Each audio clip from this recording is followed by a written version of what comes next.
ఐటీలో ఎంట్రీ కావాలా? Trainee software engineer గా అజా కోడింగ్ ట్యూటర్ లో 2 వీక్స్ ట్రయల్ పీరియడ్ లో వెంటనే చేరండి.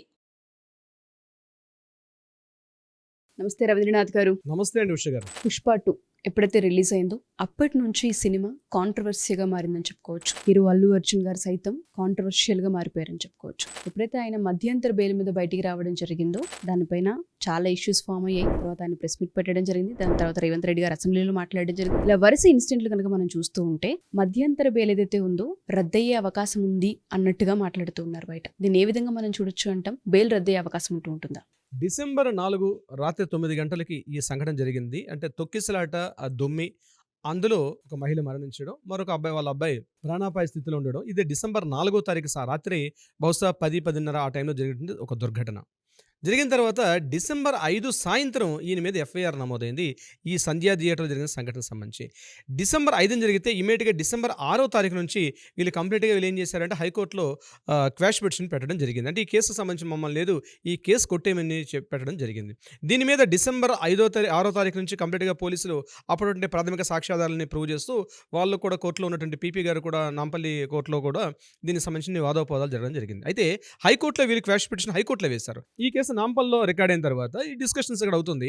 దీని మీద డిసెంబర్ 13వ తేదీ నాడు ఈయనకి ఆల్రెడీ అరెస్ట్ వారెంట్ ఇష్యూ అయింది. డిసెంబర్ 13 నాడు మార్నింగ్ అక్కడ చిక్కడపల్లి పోలీసులు ఎస్హెచ్ఓ గారు ఆధ్వర్యంలో ఒక పోలీసు బృందం వెళ్ళి డిసెంబర్ 13వ తేదీ నాడు ఈయన అరెస్ట్ చేశారు చిక్కడపల్లి పోలీస్ స్టేషన్లో. త్వరితగతిన ఇమీడియట్గా అక్కడి నుంచి ఈయనకి మెడికల్ టెస్ట్ అని చెప్పి గాంధీ హాస్పిటల్ తీసుకెళ్ళడం, అక్కడి నుంచి నాంపల్లి కోర్టులో ప్రవేశపెట్టడం, ఇమీడియట్గా నాంపల్లి కోర్టులో ఈయనకి 14 రోజుల రిమాండ్ కూడా డిసెంబర్ 13th నాడే చేయడం జరిగింది. సో అదే రోజు సాయంత్రం జరిగింది ఏంటంటే డిసెంబర్ 13th అయిన తర్వాత ఏదైతే క్వాష్ పిటిషన్ పెట్టారో దాని మీద ఇమీడియట్గా వీళ్ళు బెయిల్ పిటిషన్ దాని కంటిన్యూషన్లో నిరంజన్ రెడ్డి గారు ఏం చేశారంటే డిసెంబర్ 14th నాడు దీని మీద వాళ్ళు బెయిల్కి అప్లై చేయడం జరిగింది. ఇమీడియట్గా బెయిల్కి సంబంధించి లంచ్ మోషన్లో పెట్టినటువంటి దానికి సంబంధించి ఇమీడియట్గా మాట్లాడిన తర్వాత అక్కడ ఇది కంప్లీట్గా పోలీసుల యొక్క తప్పిదం తప్పించి దీని మీద అల్లు అర్జున్ గారికి ఎటువంటి యొక్క ప్రభావం లేదు. జస్ట్ నేను వెళ్ళడం జరిగింది యాజ్ ఏ ఫండమెంటల్ రైట్ ప్రకారం అనుకున్నట్టుగా సినిమాకి చూడడానికి వెళ్ళారు. జరిగిన దుర్ఘటనగా చెప్పడం జరిగింది. దాన్ని బేస్ చేసుకొని ఆ లైన్ వెరీ వెరీ ఇంపార్టెంట్ ఏంటంటే ఇది పోలీసుల యొక్క తప్పిదం తప్పించి అల్లు అర్జున్ గారు దీని మీద పెద్దగా ఇన్వాల్వ్మెంట్ లేరు. ఈ పాయింట్ జాగ్రత్తగా గుర్తుపెట్టుకోవాల్సినటువంటి అవసరం ఉంది. ఈ ఒక్క సెంటెన్స్ మీద ఈ ఒక్క లైన్ మీద ఈయనకి బెయిల్ రావడం జరిగింది. డిసెంబర్ 13th నైట్ వచ్చినప్పటికి కూడా అప్పటికొట్టి మనకు ఉన్నటువంటి లా అండ్ ఆర్డర్ నిబంధనల ప్రకారం అంటే ఆఫ్టర్ 6:30 తర్వాత అక్కడ జైలు సూపరింటెండెంట్ గారు దీన్ని ఎలా చేయకూడదు కాబట్టి ఆయనకున్న లిమిటేషన్స్ ప్రకారం ప్రోటోకాల్ ప్రకారం డిసెంబర్ 14th మార్నింగ్ 6 o'clockకి అల్లు అర్జున్ గారు బయటకు రావడం జరిగింది. అయితే బెయిల్ పిటిషన్ ఇస్తూ ఈయనకి ప్రధానంగా 5 రకాల పాయింట్స్ ఇవ్వడం జరిగింది. ఆ బెయిల్ పిటిషన్లో అంటే ఆ బెయిల్ ఇస్తూ అక్కడ ఇంటర్మ్ బెయిల్ అంటారు, మధ్యంతర ఉత్తర్వులు అంటారు. దాని ప్రకారంగా ఇచ్చినటువంటి పాయింట్స్లో 5 పాయింట్స్ ఉన్నాయి. అందులో ప్రధానంగా ఫస్ట్ పాయింట్ ఏంటంటే సాక్షులను ఎవరిని కూడా ప్రభావితం చేయకూడదు. దీనికి సంబంధించినటువంటి పాయింట్. నెంబర్ 2 ఏంటంటే ఏదైతే కేసులో నేర విచారణ జరుగుతుందో ఈయన ఇప్పుడు రిమాండ్ ఖైదీ ఈయన ఆల్రెడీ ఇప్పుడు ప్రెజెంట్ కూడా అల్లు అర్జున్ గారు రిమాండ్ ఖైదీలో ఉన్నారు. రిమాండ్ ఖైదీలో ఉంటూ ఈయనకి ఉత్తర్వులు వచ్చాయి, మధ్యంతర ఉత్తర్వులు వచ్చాయి, బెయిల్ ఉత్తర్వులు రావడం జరిగింది. సో ఈయన నేర విచారణ పోలీసులు ఎప్పుడు పిలిచినా సరే ఆ పోలీసు నేర విచారణకి వెళ్ళి రావాలి. ఇది సెకండ్ పాయింట్. థర్డ్ పాయింట్ ఏంటి, ఎప్పుడెప్పుడైతే దీని సంఘటన సంబంధించి ఎక్కడ ఉంటుందో పోలీసులు ఎప్పుడు పిలిచినా వెళ్ళాలి, మాట్లాడాలి. దీనికి సంబంధించిన ఈ యొక్క పాయింట్స్ ప్రకారం ఈయనకి 5 రకాల పాయింట్స్ తోటి బెయిల్ రావడం జరిగింది. సో ప్రధానంగా ఈయన ఏదైతే ప్రెస్ మీట్ పెట్టారో బెయిల్లో ఉన్న రూల్ ప్రకారం ఏంటంటే ఈయన కంప్లీట్గా నేర విచారణ సహకరించాలి. ఒకటి సాక్ష్యాధారాలను పూర్తిగా ఈయన ఎక్కడ కూడా ఇన్ఫ్లుయెన్స్ చేయకూడదు. ఇది ఒక రూల్ ప్రకారం ఉంది. దాని రూల్ ప్రకారం అసెంబ్లీలో రేవంత్ రెడ్డి గారు మాట్లాడిన తర్వాత ఈయన పెట్టిన ప్రెస్ మీట్ ప్రకారం బెయిల్లో ఈయనకి వచ్చే రూల్స్ ప్రకారం ఇది పెట్టొచ్చా పెట్టకూడదు అనేది అది పోలీసు యొక్క ఇంట్రాగేషన్లో కూడా తెలిసే అవకాశం కూడా ఉంటుంది. నెంబర్ 2 నేర విచారణలో భాగంగా పోలీసులకు సహకరించాలి. అందుకనే ఈరోజు బహుశా ఈరోజు చిక్కడపల్లి పోలీస్ స్టేషన్లో ఆ విచారణలో భాగంగా ఈయనకి ఎంక్వైరీ అని పిలిచారు. అయితే ఇది ఒక పార్ట్. నేను పార్ట్ 2 నేను విశ్లేషణ చేసే ప్రయత్నం చేస్తాను. ఇందులో ఏంటంటే ప్రధానంగా ఈయనకి ఇచ్చినటువంటి బెయిల్ 4 వారాల బెయిల్ అనమాట. 4 వారాలు అంటే 28 days మాత్రమే ఈయనకి ఇచ్చినటువంటి బెయిల్. అంటే ఏంటి, మొన్న డిసెంబర్ 13 వచ్చింది, ఎగైన్ మరలా జనవరి 10th వరకు మాత్రమే ఈయనకి జైలుకి ఈయనకి జనవరి 10th వరకు మాత్రమే ఈయనకి టైం ఉంది. అంటే ఈ అప్ టు 28 days వరకు మాత్రమే ఈయనకి పర్మిషన్ ఉంది. ఈ 28 daysలో ఆల్రెడీ 13 నుంచి ఈ రోజు మనం మాట్లాడుకుంటున్నాం, డేట్ ఈస్ 24th, అంటే ఆల్రెడీ 11 days కంప్లీట్ అయిపోయింది.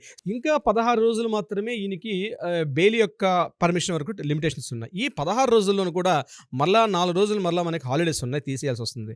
తీసేయగా మిగిలిన మనకి ఎంత గట్టిగా చూస్తే 10 to 12 days మాత్రమే కోర్టు యొక్క వర్కింగ్ డేస్ ఉన్నాయి. అయితే నాకుందినటువంటి ఇన్ఫర్మేషన్ ప్రకారం ఇప్పటివరకు కూడా అల్లు అర్జున్ గారు తరపున ఉన్నటువంటి న్యాయవాదులు ఎవరు కూడా హైకోర్టులో దీని మీద సంబంధించి ఈ బెయిల్ కంటిన్యూషన్ చేయమని చెప్పి ఇప్పటివరకు కూడా హైకోర్టు మెట్లు ఎక్కినట్టుగా నా దగ్గర అయితే ఇన్ఫర్మేషన్ ఈ క్షణం వరకు అయితే లేదు. బహుశా ఎక్కలేదు కూడా నాకు తెలిసి వాళ్ళు ఇప్పటిదాకా ఉంటే ఇన్ఫర్మేషన్ వచ్చేది. ఇప్పటికీ న్యాయవాదులు కానీ ఎటువంటి వారు కూడా ఇప్పటిదాకా లేదు. ఒకవేళ బై డిఫాల్ట్ ఏదైనా ఛాన్స్ ప్రకారంగా ఒకవేళ బెయిల్ రద్దు చేసి ఈయనకి మరలా రిమాండ్ తీసుకోవచ్చు. ఎందుకంటే జనవరి 10వ తారీఖు సాయంత్రం 6 గంటల్లోగా ఈయన చంచల్గూడ జైలు సూపరింటెండెంట్ సరెండర్ అయిపోవాలి. This is the bail rule. జనవరి 10 సాయంత్రం 6 గంటలకి చంచల్గూడ జైలు దగ్గర ఈయన ఇమీడియట్గా సరెండర్ అవ్వాలి. ఈయన సరెండర్ కాకపోతే అది చాలా తీవ్రంగా పరిగణిస్తారు. సో డేట్ దగ్గర పడుతుంది. సో ఇమీడియట్గా ఇటువంటి సంఘటన మనం చంద్రబాబు నాయుడు గారి సంఘటన విషయం తీసుకోగలిగితే ఇదే టైంలో ఏం చేశారంటే న్యాయవాదులు మనకి హైకోర్టులో మనకి బహుశా నెగిటివ్గా రిజల్ట్ వచ్చే అవకాశం ఉందని చెప్పి ఇమీడియట్గా సుప్రీంకోర్టు మెట్లెక్కే అవకాశం ఉంటుంది. బహుశా ఇప్పటివరకు కూడా సుప్రీంకోర్టు వైపు నుంచి వీళ్ళు కన్నెత్తి చూస్తున్నట్టుగా సుప్రీంకోర్టు వైపు నుంచి ప్రయత్నాలు చేస్తున్నట్టుగా కూడా మనకి ఇప్పటివరకు ఈ వీడియో చేస్తున్న క్షణం అంటే ఈరోజు మనకి 24 కాబట్టి ఇప్పటివరకు మనకి ఎటువంటి యొక్క న్యూస్ అయితే మనకి లేదు ఇప్పటిదాకా. సో డేట్ చూస్తే ఆల్మోస్ట్ మనకి 13 to 12 డేస్ మాత్రం ఉంది. మరి 12-13 డేస్లోగా ఈలోగా ఏం చేశారు పోలీసులు ఇది అల్లు అర్జున్ గారికి నెగిటివ్గా ఎప్పుడైతే ప్రెస్ మీట్ పెట్టి ఇది పూర్తిగా నాకేం సంబంధం లేదు, నాకు ఇన్ఫర్మేషన్ లేదు, నేను జస్ట్ వెళ్ళాను సినిమా చూస్తున్నాను, నాకు ఆ సంఘటన ఆ రోజు తెలియలేదు, నెక్స్ట్ డే నేను మార్నింగ్ చూసుకున్న తర్వాత ఇట్లా ఒక ఈ తొక్కేసిలాట్లో ఒక వ్యక్తి చనిపోయినట్టుగా నాకు మార్నింగ్ తెలిసింది, ఇది పోలీసుల యొక్క తప్పిదం తప్పించి నా తప్పు కాదు అని ఎప్పుడైతే ప్రెస్ మీట్లో పోలీసుల మీద పూర్తిగా ఆయన అభాండాన్ని ఎప్పుడైతే నెట్టివేశారో ఇమీడియట్గా పోలీసులు కూడా సపోర్టింగ్ ఎవిడెన్స్ కంప్లీట్గా తీసుకున్నారు. అవన్నీ మీడియాలో కూడా సర్క్యులేట్ అవుతున్నాయి కంప్లీట్గా టైం లైన్తో సహా. నాలెడ్జ్ అంటే ఈయన ఎక్కడైతే ముషిరాబాద్ వరకు వెళ్ళారో అక్కడి నుంచి సంఘటన జరిగిన టైంలో ఏదైతే పోలీసులు తీసుకుంటే ఆ యొక్క మృతదేహాన్ని ఇమీడియట్ తీసుకోవడం, పోలీస్ స్టేషన్ పంపించడం, మీడియాలో కంటిన్యూగా న్యూస్ మిడ్ నైట్ వరకు కంటిన్యూ ఛానల్స్లో ఈ న్యూస్ వస్తున్నప్పుడు కూడా అల్లు అర్జున్ గారు నాకు తెలియదు, మార్నింగ్ తెలిసింది చెప్పడం, ఇది తప్పించుకునే దూరంలో ఉందని చెప్పి ఇప్పుడైతే ఈ న్యూస్ రావడం, ఒక విధంగా చెప్పాలంటే ఈ లైన్ వరకు నేను చెప్తున్నాను, ఏదైతే ఇప్పుడు ఈ లైన్ చెప్తున్నానో నాకు తెలియకుండా జరిగింది అని చెప్పడంలో ఇదే కంటెంట్స్ మీద మనకు బెయిల్ వచ్చింది. అక్కడ నిరంజన్ రెడ్డి గారు హైకోర్టులో మాట్లాడినప్పుడు అల్లు అర్జున్ ఈ విషయం తెలియదు, జస్ట్ ఇదంతా పోలీసులు తప్పిదే అని చెప్పి బెయిల్ తీసుకొచ్చారు. కానీ ఇప్పుడు బెయిల్కి ఇంకా జస్ట్ 12 డేసే ఉంది.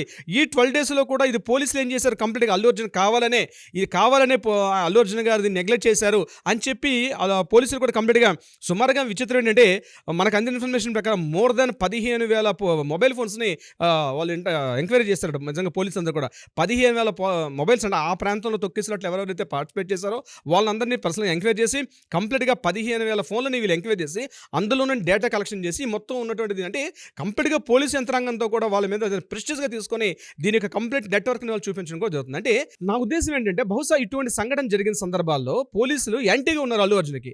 సో సాక్ష్యాధారాలు బలంగా పనిచేస్తున్నాయి కాబట్టి హైకోర్టులో ఈయనకి బెయిల్ పిటిషన్ ఏదైతే ఉందో అంటే బెయిల్ మధ్యలో రద్దు అవ్వదు, ఈ బెయిల్ కంటిన్యూషన్ అవుతుందా లేకపోతే బెయిల్ రద్దు అవడం విషయం మీద నాకు అందిన ఇన్ఫర్మేషన్ ప్రకారం ఇప్పుడు మనకున్న సమాచారం మేరకు అయితే ఖచ్చితంగా బెయిల్ కంటిన్యూషన్ హైకోర్టులో అయ్యే అవకాశం అయితే బహుశా నెగిటివ్గా వచ్చే అవకాశం ఉంటుంది. దీని మీద ఇమీడియట్గా సుప్రీంకోర్టు స్టెప్ తీసుకుంటే తప్ప అల్లు అర్జున్ గారు హైకోర్టులో ఈయనకి ఏదైతే బెయిల్ పిటిషన్ ఉందో ఆ బెయిల్ పిటిషన్ రద్దయ్యే అవకాశంగా ఉంటుంది. మళ్ళీ ఎగైన్ ఈయన చంచల్ కూడా జైలుకి వెళ్ళే అవకాశం కూడా ఉంది. అయితే ఇప్పుడు ఈయనకున్నటువంటి నెంబర్ A1 నుంచి A11 వరకు ఉన్నటువంటి మధ్య వ్యక్తుల పరిస్థితి లేకుండా డైరెక్ట్గా A11 ఎందుకు పాయింట్అవుట్ చేశారని చెప్పి ఆ యాంగిల్లో తీసుకుంటే తప్ప దిస్ వెరీ ఇంపార్టెంట్. ఇప్పుడు పోలీసులు ఇప్పుడు వీళ్ళు డిఫెన్స్లో పడ్డారు కాబట్టి ఇది ఎలా ఉంటుందంటే పోలీసులకి అడ్వకేట్స్కి మధ్య ఎప్పుడు కూడా ఉండేది Tom and Jerry game. So వాళ్ళకి సాక్ష్యాధారాలు చూపించేటప్పుడు మనం కౌంటర్ పాయింట్ వేయాలి. ఈ కౌంటర్ పాయింట్ ప్రకారం ఇప్పుడున్న వీళ్ళకి అవకాశం ఏంటంటే ఆల్రెడీ A2 A11 వరకు ఉండేటప్పుడు మధ్య వాళ్ళని కాకుండా A11 పాయింట్ మీద మీరు ఫోకస్ చేస్తున్నారు అని చెప్పి చేయడం వల్ల కొంతవరకు ఈయనకి డిఫెన్స్ ఉండే అవకాశం దొరుకుతుంది. దీని point of view Allu Arjun సంబంధించిన అడ్వకేట్స్ మాట్లాడుకుంటే బాగుంటుంది. కానీ ఏదేమైనప్పుడు కూడా ఇప్పటికైనా సుప్రీంకోర్టు తలుపు తడితే తప్ప అల్లు అర్జున్ గారికి ఈ విషయంలో మీరన్నట్టుగా బెయిల్ రద్దయ్యే అవకాశం చాలా తక్కువగా ఉంది. చూద్దాం సార్ ఏం జరుగుతుంది ఏంటి అన్న దానిపైన. మీరు అన్నట్టుగా ఇంకా 16 రోజులు దీనికి గడువు ఉంది కాబట్టి తర్వాత ఏ విధంగా ముందుకెళ్ళే అవకాశం ఉంటుంది, రిమాండ్కి వెళ్ళే అవకాశం ఉంటుందా, బెయిల్ ఎక్స్టెండ్ అయ్యే అవకాశం ఉంటుందా అనేది డీటెయిల్స్ తెలుసుకుందాం. Thank you sir, thank you so much. Thank you so much Anusha గారు.